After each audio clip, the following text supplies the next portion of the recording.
Jabina kombiti angana nadadu Jabato kongaba Goftani tirkadu Gudina kombiti angana nadadu Gudato kongaba Goftani tabdadu Bekumsa kombiti Angana nadadu Amana mankaba Ogesani wamatu Enyuma komiti Angana nadadu Wakayo tusif jiranu Nanjirem jabad Nanjirem jabad Jabina komiti Angana nadadu Jabato kongaba Goftani tirkadu Gudina komiti Angana nadadu Gudato kongaba Goftani tabdadu Bekumsa komiti Angana nadadu Amana mankaba Ogesan wamadu Enyuma komiti Angana nadadu Wakayo tuzib jiranu Nanjiri jabadu Jabiniko Wakayo Gudiniko Wakayo Bekumsiko Wakayo Nadanunko Wakayo Wamunko Wakayo Ibamunko Wakayo Natunko Wakayo Farbatunko Wakayo Wakayo Wakayo Wakayo Wakayo Wakayo Wakayo Wakayo Jaminiko Wakayo Wakayo Wakayo Jaminiko Wakayo Wakayo Wakayo Wamunko Wakayo Wakayo Wakayo Nagunko Wakayo Wakayo Wakayo Wamunko Wakayo Wakayo Anasgunko Wakayo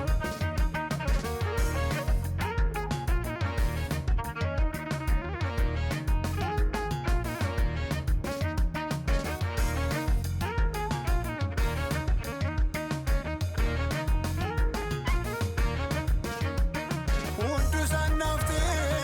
isana nalge Wedu haram kaba charran sanage Farfanaran kute olma sake sako Sene suvolke yadate garanko Dabane kol darbe isanaf dubatu Wabilu buko dinana maran kanjiratu Gudiniko Wakayo bekumsiko Wakayo nadanunko Wakayo wamunko Wakayo Wakayo Wakayo Wakayo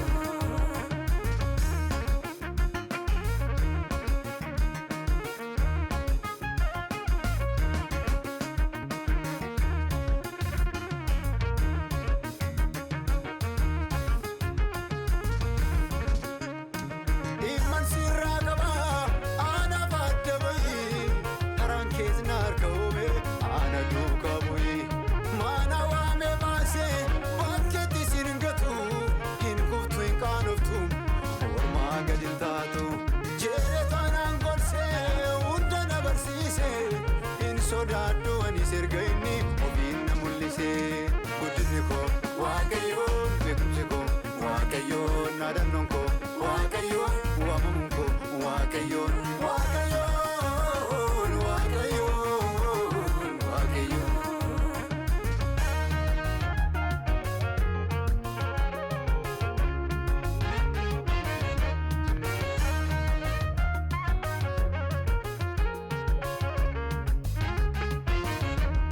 Irra nama ilale Wakayo murtesu Halim tayin yerus Sandogo korsu Dume san marfame Garor darrazeme Asnam barbacha dufe Anisan wamame Sawal babna jibba Ina fada dabe Anani zudu gara Wakayo Arkasan nadibe Jabiniko Wakayo Gudiniko Wakayo